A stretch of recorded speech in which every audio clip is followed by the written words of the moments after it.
Pakistan still remains in denial. The embassy in Washington has refuted David Coleman Headley's statements in a Chicago court and has said that neither the ISI nor any serving officer provided support to Headley. Let's go across to Natasha Israni, who has a full report of what really happened in court.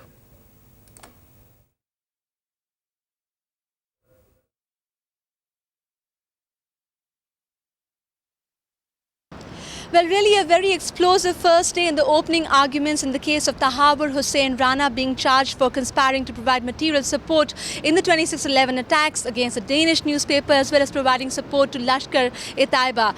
The arguments were held here in the Dirksen Federal Courthouse in downtown Chicago. It all started with opening arguments by prosecutors. Prosecutors talking in great detail about how David Coleman Headley went about plotting the 26/11 attacks with the help of the LET. Interestingly, while the indictment has never yet mentioned, and the ISI, they have of course mentioned Major Iqbal, who's widely believed to be an ISI officer. Today, for the first time in court, the prosecutors actually mentioned that Major Iqbal indeed was an ISI officer, that he was directly involved in handling David Coleman Headley, and that his aims were the same as LET.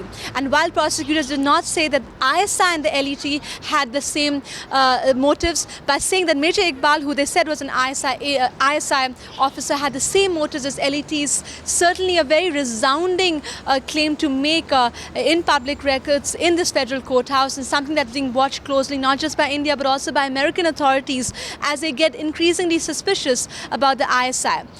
Then it went on to the defense giving their opening arguments, and what they tried to do was counter the prosecutors' arguments that Rana was in the know of David Coleman Headley's plans against both Mumbai as well as his plans against a Danish newspaper.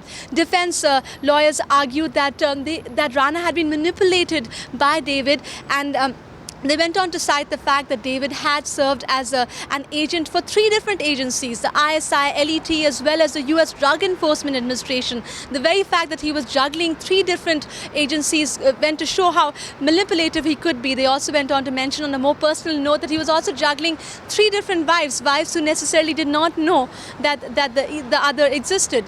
Using that example, they tried to show that Rana too was duped by his old friend. They met as young boys in Pakistan at a military academy. Defense also saying that Headley basically used Rana and the cover of his immigration office to conduct his surveillance attacks, surveillance efforts in Mumbai, which went on to lead to the 26/11 attacks. So those were the opening arguments, but really the big moment in the courtroom on the first day was when David Coleman Headley clearly outlined the links between the ISI and the LET.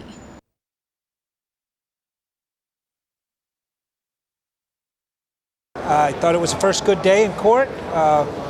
The evidence is coming out about the way I expected. I think our opening is dead on point. Dr. Rana was duped, and that's what the evidence is going to show.